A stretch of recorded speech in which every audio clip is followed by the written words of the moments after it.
झील सैफुल मलूक है। आप में से अक्सर लोग यहाँ पर आए होंगे और यहाँ की अलिफ लैलवी कहानी भी सुनी होगी, जिसमें देव हैं, परियां हैं, शहजादा है। नहीं सुनी? चले मैं आपको सुनाता हूँ।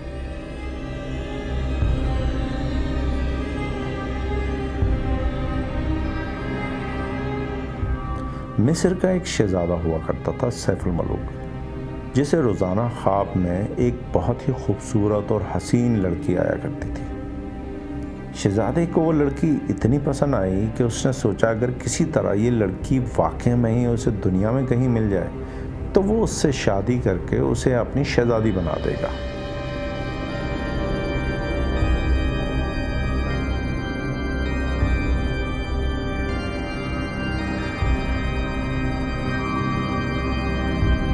शहजादा अपनी ख्वाब की ताबीर जानने के लिए उस वक्त के एक बहुत बड़े बुजुर्ग के पास जाता है और उसे अपना ख्वाब बयान करता है। बुजुर्ग उसे बताता है कि लड़की तो मौजूद है, लेकिन इस तक रसाई मुमकिन नहीं हो पाएगी, और उसकी वजह बुजुर्ग ये बताता है कि ये लड़की असल में एक परी है,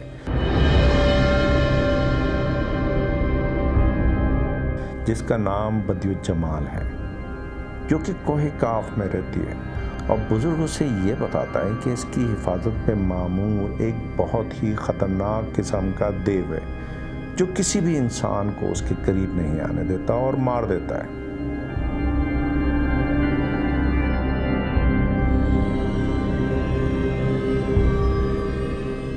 शहजादे के बेहद इसरार पे बुजुर्ग उसे एक सुलेमानी टोपी देता है और कहता है कि तुम्हें एक चिल्ला मुकम्मल करना पड़ेगा, और उस चिल्ले को मुकम्मल करने के बाद जब तुम ये टोपी पहनोगे तो तुम्हें परियां और ये देव नज़र आएंगे।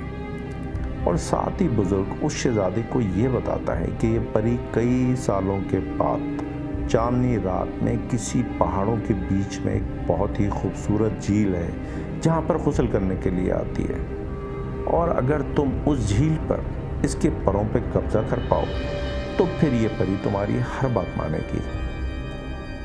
साथ ही बुजुर्ग उस शहजादे को ये भी बताता है कि इस झील तक पहुंचना आसान नहीं होगा, उसे कई जंगलों से गुजरना पड़ेगा, कई दरियाएं अबूर करने होंगे, कई पहाड़ों को सर करना होगा।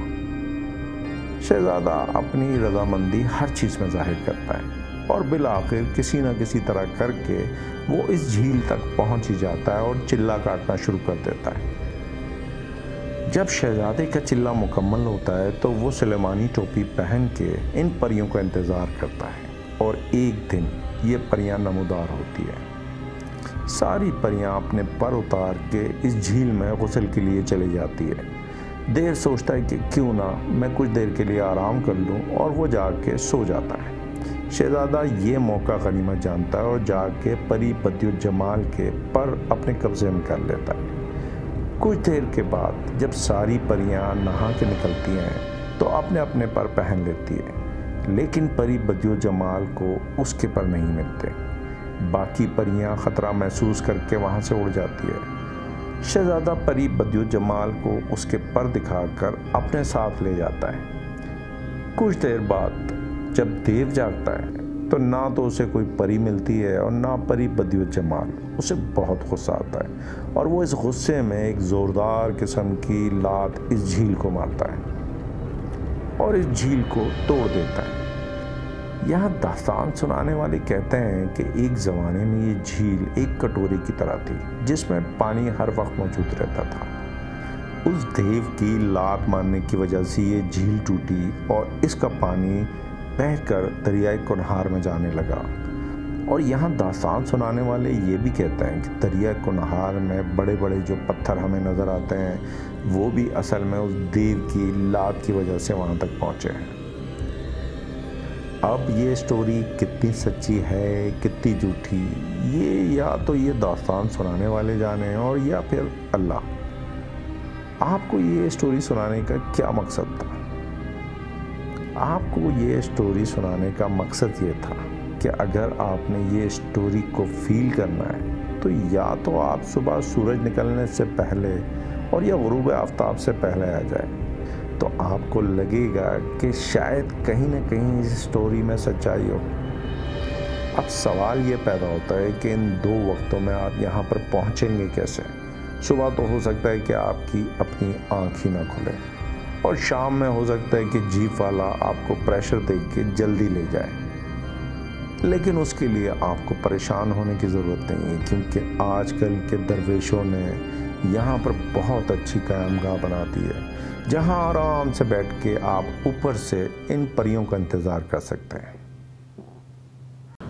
दोस्तों, मैंने तो यहाँ पर काफ़ी इंतज़ार किया, लेकिन मुझे तो यहाँ पर कोई परी नज़र नहीं आई। इसलिए मैं वापस चला अपनी पुरानी परी की तरफ, जो 4 बच्चों के साथ मेरा इंतज़ार होटल में कर रही है। लेकिन आप लोग हिम्मत मत हारिएगा, क्या पता आप लोगों को कोई परी नज़र आ जाए। और अगर इस हिस्से में मेरी कोई मदद चाहिए हो तो मेरे चैनल को सब्सक्राइब कर लीजिएगा, मैं हाज़िर हूँ। और अगर किसी दोस्त या भाई की मदद करना चाह रहे हैं तो वीडियो को लाइक और शेयर भी कर दीजिएगा। मुझे इजाज़त दीजिए। अल्लाह।